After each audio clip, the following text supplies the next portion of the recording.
प्यार में वो हमको बेपनाह कर गए, फिर जिंदगी में हमको तन्हा कर गए। चाहत थी उनके इश्क में फना होने की, मगर वो लौट के आने को मना कर गए।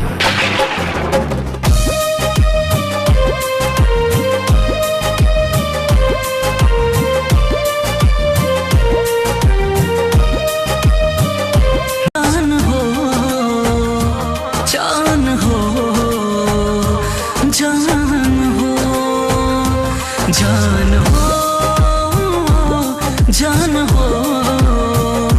जान हो, जान हो,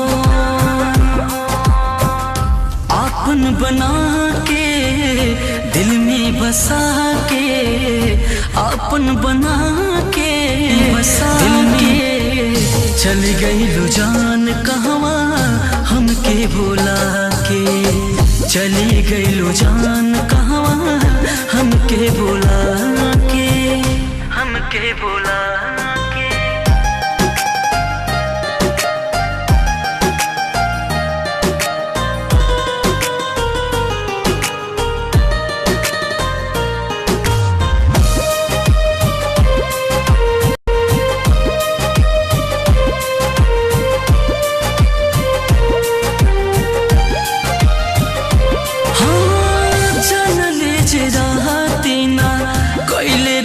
प्यार हो दिलवा के रोग ना लगले रहती यार हो।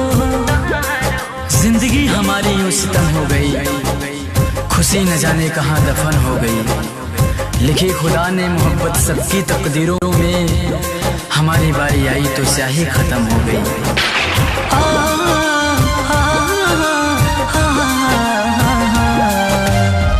जान लीजिए रहती ना कैले रहती प्यार हो दिलवा के रोग ना लगैले रहती यार हो। पहले हंसा के अब तरवा के, पहले हंसा के अब तरवा के, चल गई लो जान कहवा हमके भुला के, चली गई लो जान कहवा हमके भुला के।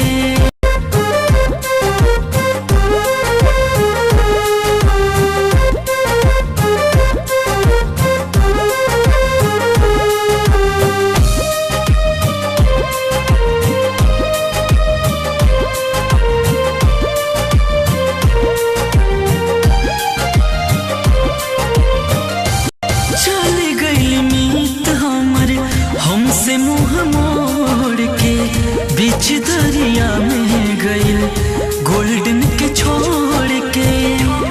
अनजाने में यूं ही हम दिल गवा बैठे, इस प्यार में कैसे धोखा खा बैठे। उनसे क्या गिला करें, भूल तो हमारी थी, जो बिना दिल वालों से ही दिल लगा बैठे।